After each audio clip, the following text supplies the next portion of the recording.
ನಮಸ್ಕಾರ ಸ್ನೇಹಿತರೆ, ನನ್ನ ಚಾನಲ್ಗೆ ಸ್ವಾಗತ. ಎಲ್ಲರೂ ಹೇಗಿದ್ದೀರಾ? ಐ ಹೋಪ್ ಎಲ್ಲರೂ ಸಹ ಚೆನ್ನಾಗಿದ್ದೀರಾ ಅಂತ ಭಾವಿಸ್ತಾ ಸ್ನೇಹಿತರೆ, ಹೊಸದಾಗಿ ನೋಡ್ತಾ ಇರೋವಂಥವ್ರು ಸಬ್ಸ್ಕ್ರೈಬ್ ಮಾಡ್ಕೊಳ್ಳಿ. ಆಲ್ರೆಡಿ ಸಬ್ಸ್ಕ್ರೈಬ್ ಆಗಿರೋವಂಥವ್ರಿಗೆ ನನ್ನ ಒಂದು ಧನ್ಯವಾದಗಳು ಸ್ನೇಹಿತರೆ. ವಿಡಿಯೋ ಇಷ್ಟ ಆಗಿದ್ರೆ ಲೈಕ್ ಮಾಡೋದನ್ನು ಮರೆಯಬೇಡಿ.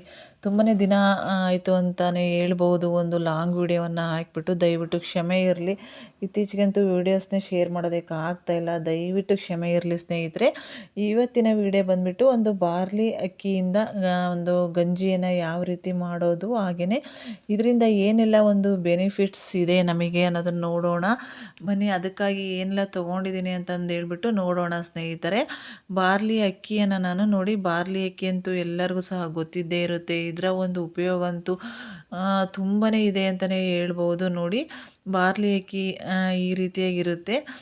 ಈ ಒಂದು ಅಕ್ಕಿಯನ್ನು ನಾವು ಹಾಗೇ ಒಂದು ಗಂಜಿಯನ್ನು ಮಾಡಿದರೆ, ಗಂಜಿ ಅನ್ನುವಂಥದ್ದು ಒಂದು ನೀರು ರೀತಿಯಲ್ಲಿ ಬರುತ್ತೆ, ಅಂದರೆ ಗಟ್ಟಿಯಾಗಿ ಬರೋದಿಲ್ಲ. ಹಾಗಾಗಿ ಏನು ಮಾಡಿದ್ದೀನಿ ನಾನು ಅಂತಂದರೆ, ಈ ಒಂದು ಬಾರ್ಲಿ ಅಕ್ಕಿಯನ್ನು ನಾನು ಒಂದು ಲೋಟದಷ್ಟು, ಅಂದರೆ ನಾವು ಟೀಯನ್ನು ಕುಡಿತೀವಿ ನೋಡಿ, ಆ ಒಂದು ಟೀ ಕುಡಿಯೋ ಲೋಟದಲ್ಲಿ ನಾವು, ಅಂದರೆ ಯಾವುದಾದ್ರೂ ಅಳತೆಗೆ ತೊಗೋಬಹುದು.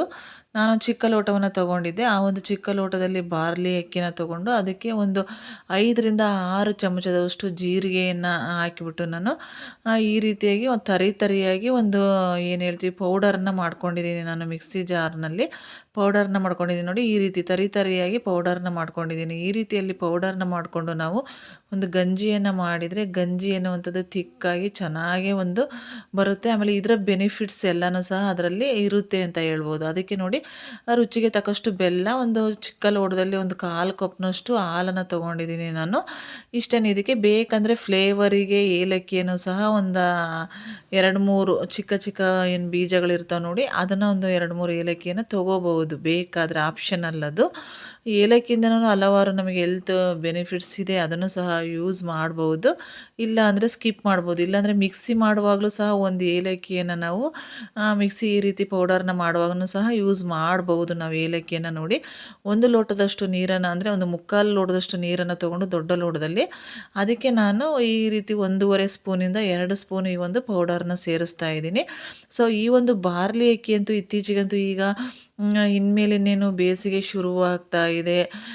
ಈ ಒಂದು ಬೇಸಿಗೆಯಲ್ಲಿ ನಮಗೆ ಒಂದು ಹೀಟ್ ಅನ್ನುವಂಥದ್ದು ಆಗುತ್ತೆ, ಅಂದರೆ ಉಷ್ಣ ಅನ್ನುವಂಥದ್ದು ಜಾಸ್ತಿ ಆದಾಗ ನಮ್ಮ ದೇಹದಲ್ಲಿ, ಅದರಿಂದ ಒಂದು ಅನೇಕ ರೀತಿಯಾದಂಥ ಒಂದು ಚೇಂಜಸ್ಗಳು, ಅಥವಾ ಏನು ಹೇಳ್ತೀವಿ ಬಾಯಿ ಒಡೆಯುವಂಥದ್ದು, ಆಮೇಲೆ ತುಟಿ ಒಡೆಯುವಂಥದ್ದು, ಬಾಯಿ ಹುಣ್ಣು ಅಂತ ಕರಿತೀವಿ ನೋಡಿ, ಆ ರೀತಿ ಬಾಯೆಲ್ಲ ಕೆಂಪಗಾಗಿರುತ್ತೆ. ಏನನ್ನು ಸಹ ನಮಗೆ ತಿನ್ನೋದಕ್ಕೂ ಆಗೋದಿಲ್ಲ, ಊಟನೂ ಸಹ ಮಾಡೋದಕ್ಕೆ ಆಗ್ತಾ ಇರೋದಿಲ್ಲ, ಅಷ್ಟೊಂದು ಬಾಯಿ ಹುಣ್ಣಾಗಿರುತ್ತೆ. ಅದು ಸಹ ಕಡಿಮೆ ಆಗುತ್ತೆ. ಅದು ಹೀಟು ಜಾಸ್ತಿಯಾಗಿ ಆಗುತ್ತೆ ನೋಡಿ ನಮಗೆ. ಹಾಗಾಗಿ ಈ ಒಂದು ಬಾರ್ಲಿ ಅಕ್ಕಿಯ ಈ ರೀತಿ ಗಂಜಿಯನ್ನು ಮಾಡಿಕೊಂಡು ನಾವು ಪ್ರತಿದಿನ ಕುಡಿತಾ ಬಂದಾಗ ಆ ಒಂದು ಹೀಟ್ ಕಡಿಮೆ ಆಗುತ್ತೆ. ಆಮೇಲೆ ಬಾಯಿ ಹುಣ್ಣು, ಆಮೇಲೆ ನಮಗೆ ಅಂಗಾಲು ಉರಿ, ಕೈಗಳೆಲ್ಲ ಅಂಗೈ ಉರಿತಾ ಇರುತ್ತೆ ನೋಡಿ, ಅದು ಸಹ ಕಡಿಮೆ ಆಗುತ್ತೆ. ಕೆಲವೊಬ್ಬರಿಗೆ ಹೀಟ್ ಜಾಸ್ತಿ ಆದಾಗ ಕಾಲುಗಳೆಲ್ಲ ಬಿಸಿ ಬಿಸಿ ಥರ ಆಗ್ತಾ ಇರುತ್ತೆ. ನನಗೆ ಆ ಥರ ಆಗ್ತಾ ಇತ್ತು. ಅಂಗಾಲುಗಳೆಲ್ಲ ಒಂಥರ ಬಿಸಿ ಬಿಸಿ, ಏನೋ ಒಂದು ರೀತಿ ಬಿಸಿ ಆಗ್ತಾ ಇದೆ ಏನೋ ಅನ್ನೋ ರೀತಿಯಲ್ಲಿ ಆಗ್ತಾ ಇರುತ್ತೆ. ಅದು ಸಹ ಈ ಒಂದು ಗಂಜಿಯನ್ನು ಕುಡಿಯೋದ್ರಿಂದ ಕಡಿಮೆ ಆಗುತ್ತೆ. ನೋಡಿ, ನಾನು ಬೆಲ್ಲವನ್ನು ಸೇರಿಸಿದ್ದೀನಿ. ನಾನು ಇದನ್ನು ಒಂದು ಮೀಡಿಯಮ್ ಫ್ಲೇಮಲ್ಲಿ ಇಟ್ಬಿಟ್ಟು ಇದನ್ನು ಕುದಿಸ್ಬೇಕು, ಚೆನ್ನಾಗಿ ಕುದಿಸ್ಬೇಕು. ಒಂದು 10ರಿಂದ 15 ನಿಮಿಷ ಕುದಿಸ್ಬೇಕು ನಾವು. ಎಷ್ಟು ಚೆನ್ನಾಗಿ ಕುದಿಯುತ್ತೋ ಅಷ್ಟು ಚೆನ್ನಾಗಿ ಗಂಜಿ ಬರುತ್ತೆ ಅಂತ ಹೇಳ್ಬೋದು. ನೋಡಿ, ಈ ರೀತಿಯಲ್ಲಿ ಮೀಡಿಯಮ್ ಫ್ಲೇಮಲ್ಲೇ ಇಡಿ, ಇಲ್ಲಾಂದರೆ ಏನಾಗುತ್ತೆ ಉಕ್ಕಿಬಿಡುತ್ತೆ, ಎಲ್ಲ ಕೆಳಗಡೆ ಉಕ್ಕುತ್ತೆ. ಹಾಗಾಗಿಬಿಟ್ಟು ಕಡಿಮೆನೇ ಮಾಡಿಬಿಡಿ. ಈ ಕಡಿಮೆ ಉರಿಯಲ್ಲೇ ಇದು ಚೆನ್ನಾಗಿ ಕುದಿಬೇಕು. ಈ ಕುದೀತಾ ಇದ್ದಾಗ ನಾವು ಇದಕ್ಕೆ ನೋಡಿ, ನಾವು ಏನು ಮಾಡಬೇಕು ಅಂತ ಅಂದರೆ, ಅದನ್ನು ಸೋಸ್ಕೊಂಡು ಬಿಟ್ಟು ಅದಕ್ಕೆ ಲಾಸ್ಟಲ್ಲಿ ನಾವು ಏನು ಹಾಲನ್ನು ತೊಗೊಂಡಿದ್ದೀವಿ ನೋಡಿ, ಆ ಹಾಲನ್ನು ಸೇರಿಸ್ಬೇಕಾಗುತ್ತೆ. ಇದಕ್ಕೆ ಕುದಿಯುವಾಗಲೇ ಸೇರಿಸ್ಬೇಡಿ, ಯಾಕೆಂದರೆ ಒಂದೊಂದು ಟೈಮು ಬೆಲ್ಲವನ್ನು ಹಾಕಿರೋದ್ರಿಂದ ಹಾಲು ಅನ್ನುವಂಥದ್ದು ಒಡೆಯೋ ಚಾನ್ಸ್ ಇರುತ್ತೆ. ಹಾಗಾಗಿಬಿಟ್ಟು ಸ್ಟವನ್ನು ಆಫ್ ಮಾಡಿ ಹಾಲನ್ನು ಸೇರಿಸಿ ಬನ್ನಿ. ಇನ್ನು ಈ ಒಂದು ಗಂಜಿಯನ್ನು ಕುಡಿಯೋದ್ರಿಂದ ಕೆಲವೊಬ್ಬರಿಗೆ ಹೀಟ್ ಜಾಸ್ತಿಯಾಗಿ ಕೈ ಕಾಲು ಉರಿಗಳು, ಆಮೇಲೆ ಇನ್ನೂ ಹೇಳಬೇಕು ಅಂದರೆ ಉರಿ ಮೂತ್ರದ ಸಮಸ್ಯೆ ಕೆಲವೊಬ್ಬರಿಗೆ ಆಗ್ತಾ ಇರುತ್ತೆ. ಉರಿ ಮೂತ್ರದ ಸಮಸ್ಯೆ ಅನ್ನುವಂಥದ್ದು ಸಹ ಇದನ್ನು ಕುಡಿತಾ ಬಂದಾಗ ಕಡಿಮೆ ಆಗುತ್ತೆ. ಹೀಟ್ ಜಾಸ್ತಿ ಆದಾಗ ಕೆಲವೊಬ್ಬರಿಗೆ ಉರಿ ಮೂತ್ರ ಆಗ್ತಾ ಇರುತ್ತೆ, ಅಂದರೆ ನೀರನ್ನು ಜಾಸ್ತಿ ಕುಡಿತಾ ಇರೋದಿಲ್ಲ. ಅಂಥ ಸಮಯದಲ್ಲಿ ಹೀಟ್ ಜಾಸ್ತಿ ಆಗಿಬಿಟ್ಟು ಉರಿ ಮೂತ್ರ ಆಗ್ತಾ ಇರುತ್ತೆ. ತುಂಬಾ ಉರಿ ಅಂತ ಹೇಳ್ಬೋದು ಅದು. ಅದು ಸಹ ಈ ಒಂದು ಬಾರ್ಲಿ ಅಕ್ಕಿಯ ಗಂಜಿಯನ್ನು ಕುಡಿಯೋದ್ರಿಂದ ಕಡಿಮೆ ಆಗುತ್ತೆ. ನಾವಿದನ್ನು ಪ್ರತಿದಿನವೂ ಸಹ ಕುಡಿದ್ರೂ ಏನು ತೊಂದರೆ ಇಲ್ಲ. ದಿನಕ್ಕೆ 2 ಟೈಮು ಸಹ ಕುಡಿಬೋದು. ಯಾವಾಗ ಕುಡಿಬೇಕು ಅಂದರೆ ಬೆಳಗ್ಗೆ ಖಾಲಿ ಹೊಟ್ಟೆಯಲ್ಲಿ ಅಥವಾ ಆವಾಗ ಇವಾಗ ಅನ್ನುವಂಥ ಟೈಮಿಂಗ್ಸ್ ಇಲ್ಲ. ನಮಗೆ ಯಾವಾಗ ಕುಡಿಬೇಕು ಅನಿಸುತ್ತೋ ಆವಾಗ ಕುಡಿಬೋದು. ಅಂದರೆ ಮಧ್ಯಾಹ್ನದ ಟೈಮನ್ನು ಸಹ ನಾವು ಒಂದು ಟೈಮ್ ಕುಡಿಬೋದು, ಅಥವಾ ತಿಂಡಿ ಆದಮೇಲೂ ಸಹ ಈ ರೀತಿಯಲ್ಲಿ ಮಾಡಿಕೊಂಡು ಕುಡಿಬೋದು. ತುಂಬ ರುಚಿಯಾಗಿರುತ್ತೆ. ಒಂದು ಸಾರಿ ಮಾಡಿ ನೋಡಿ ಗೊತ್ತಾಗುತ್ತೆ.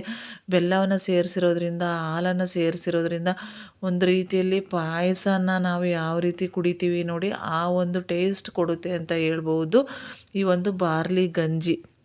ಆಮೇಲೆ ಇನ್ನು ಟೈಲರಿಂಗ್ ಮಾಡುವಂಥ ಒಂದು ಹೆಣ್ಮಕ್ಳಾಗಿರ್ಬೋದು, ಗಂಡು ಮಕ್ಕಳಾಗಿರ್ಬೋದು, ಅಥವಾ ಯಾವಾಗಲೂ ಸಹ ಒಂದು ಸ್ವಲ್ಪ ಡ್ರೈವಿಂಗ್ ಮಾಡುವಂಥವ್ರಿಗೂ ಸಹ ಇದು ಹೀಟ್ ಆಗ್ತಾ ಇರುತ್ತೆ. ಅಂಥವ್ರೂ ಸಹ ಇದನ್ನು ಕುಡಿಬೋದು. ಅದೇ ರೀತಿಯಾಗಿ ಮತ್ತು ಇನ್ನು ನಾವು ವೆಯ್ಟ್ ಲಾಸ್ ಮಾಡಬೇಕು ಅನ್ನುವಂಥವ್ರೂ ಸಹ ಇದನ್ನ ಯೂಸ್ ಮಾಡ್ಬೋದು.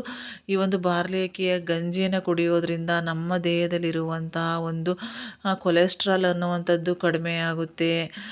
ಈ ಕೊಲೆಸ್ಟ್ರಾಲ್ ಕಡಿಮೆ ಆದಾಗ ನಮ್ಮ ಒಂದು ಬೊಜ್ಜಿನ ಸಮಸ್ಯೆನೂ ಸಹ ಕಡಿಮೆ ಆಗುತ್ತೆ, ವೆಯ್ಟು ಸಹ ಕಡಿಮೆ ಆಗುತ್ತೆ. ಇದನ್ನು ಒಂದು ವೆಯ್ಟ್ ಲಾಸ್ ಮಾಡ್ತಾ ಇರೋವಂಥವ್ರು ಆರಾಮಾಗಿ ಕುಡಿಬೋದು. ನಾನು ಅಷ್ಟೇ ಜೀನಿ ಸ್ಲಿಮ್ ಕುಡಿತಾ ಇದ್ದೆ ನೋಡಿ. ಆವಾಗ ಮಧ್ಯಾಹ್ನ ಟೈಮು ಈ ಒಂದು ಲೋಟದಷ್ಟು ಈ ಒಂದು ಬಾರ್ಲಿ ಅಕ್ಕಿಯ ಗಂಜಿಯನ್ನು ಮಾಡ್ಕೊಂಡು ಕುಡಿತಾ ಇದ್ದೆ. ಅಷ್ಟೊಂದು ಹೊಟ್ಟೆ ಹಸಿವು ಅನ್ನುವಂಥದ್ದು ನಮಗೆ ಆಗೋದಿಲ್ಲ. ಆಮೇಲೆ ಇದರಿಂದನೂ ಸಹ ನಮಗೆ ವೆಯ್ಟ್ ಲಾಸ್ ಆಗುತ್ತೆ. ನಮಗೆ ಒಂದು ಬೆನಿಫಿಟ್ಸ್ ಅಂತೂ ತುಂಬಾ ಇದೆ ವೆಯ್ಟ್ ಲಾಸ್ ಮಾಡುವಂಥವರಿಗೆ. ಈ ಒಂದು ಬಾರ್ಲಿ ಅಕ್ಕಿಯ ಗಂಜಿಯನ್ನು ಕುಡಿತಾ ಬಂದಾಗ ವೆಯ್ಟ್ ಲಾಸ್ ಅನ್ನುವಂಥದ್ದು ಆಗುತ್ತೆ. ಎಷ್ಟೇ ಒಂದು ನಮ್ಮ ಒಂದು ದೇಹದಲ್ಲಿ ಒಂದು ಉಷ್ಣಾಂಶ ಅನ್ನುವಂಥದ್ದು ಜಾಸ್ತಿ ಆದ್ರೂ ಸಹ ಇದರಿಂದ ಕಡಿಮೆ ಆಗುತ್ತೆ. 2 ರಿಂದ 3 ದಿನ ಕುಡಿತಾ ಬನ್ನಿ, ನಿಮಗೇ ಗೊತ್ತಾಗುತ್ತೆ ಎಷ್ಟೊಂದು ಇದರಿಂದ ಒಂದು ಬೆನಿಫಿಟ್ಸ್ ಇದೆ ಅಂತಂದು ಹೇಳ್ಬಿಟ್ಟು. ಅದರಲ್ಲೂ ಸಹ ಈ ಒಂದು ಬೇಸಿಗೆ ಕಾಲ ಇನ್ನೇನು ಶುರು ಆಗ್ತಾ ಇದೆ ನೋಡಿ. ಈ ಒಂದು ಬೇಸಿಗೆ ಕಾಲದಲ್ಲಿ ಇದನ್ನು ಪ್ರತಿದಿನವೂ ಸಹ 1 ಟೈಮು 2 ಟೈಮು ಆಗದೇ ಇದ್ದರೆ 1 ಟೈಮ್ನು ಸಹ ನೀವು ಕುಡಿತಾ ಬನ್ನಿ, ನಿಮಗೇ ಗೊತ್ತಾಗುತ್ತೆ ನೋಡಿ. ಈಗ ಸ್ಟವನ್ನು ಆಫ್ ಮಾಡಿ ನಾನು ಹಾಲನ್ನು ಸೇರಿಸಿ ಇದನ್ನು ಸೋಸ್ಕೊಳ್ತೀನಿ. ಹಾಗೇನೂ ಸಹ ಕುಡಿಬೋದು. ಇಲ್ಲಪ್ಪ ಅದು ತರಿಯಾಗಿರುತ್ತೆ, ನಮಗೆ ಕುಡಿಯೋದಕ್ಕೆ ಸರಿ ಹೋಗೋದಿಲ್ಲ ಅಂದರೆ ಸೋಸ್ಕೋಬೋದು. 2 ರೀತಿಯಿಂದನೂ ಸಹ ಕುಡಿಬೋದು, ಏನು ಪ್ರಾಬ್ಲಮ್ ಆಗೋದಿಲ್ಲ ನೋಡಿ. ಇಷ್ಟೊಂದು ಬಂದಿದೆ. ಒಂದು ಲೋಟದಷ್ಟು, ಒಂದು 3/4 ಲೋಟದಷ್ಟು ನೀರನ್ನು ತೊಗೊಂಡಿದ್ದೆ. ಒಂದು 10 ರಿಂದ 15 ನಿಮಿಷ ಚೆನ್ನಾಗಿ ಕುದಿಸಿದಾಗ ಇಷ್ಟೊಂದು ಬಂದಿದೆ.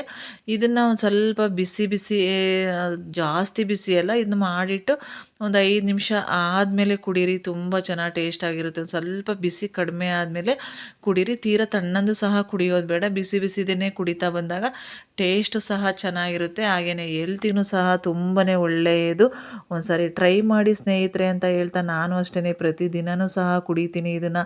ತುಂಬ ದಿನಗಳಿಂದನೂ ಸಹ ಕುಡಿತಾ ಇದೀನಿ ಇದನ್ನು. ತುಂಬಾ ಒಂದು ಇದರಿಂದ ಬೆನಿಫಿಟ್ಸ್ ನನಗಂತೂ ಆಗಿದೆ. ಹಾಗಾಗಿಬಿಟ್ಟು ಈ ಒಂದು ವಿಡಿಯೋನ ಶೇರ್ ಮಾಡಿದ್ದೀನಿ. ನಿಮಗೆ ಇನ್ನೊಂದು ನೀವು ಸಹ ಟ್ರೈ ಮಾಡಿಬಿಟ್ಟು ಹೇಗನ್ನಿಸ್ತು ಅನ್ನೋದನ್ನು ಕಮೆಂಟಲ್ಲಿ ತಿಳಿಸಿ ಅಂತ ಹೇಳ್ತಾ ಸ್ನೇಹಿತರೆ, ನಿಮ್ಮ ಅಭಿಪ್ರಾಯವನ್ನು ಕಮೆಂಟಲ್ಲಿ ತಿಳಿಸಿ ಅಂತ ಹೇಳ್ತಾ ವಿಡಿಯೋವನ್ನು ಎಂಡ್ ಮಾಡ್ತಾ ಇದ್ದೀನಿ. ಎಲ್ಲರಿಗೂ ಸಹ ವಿಡಿಯೋ ನೋಡಿದ್ದಕ್ಕಾಗಿ ಧನ್ಯವಾದಗಳು ಸ್ನೇಹಿತರೆ. ಮುಂದಿನ ವಿಡಿಯೋದಲ್ಲಿ ಸಿಗೋಣ.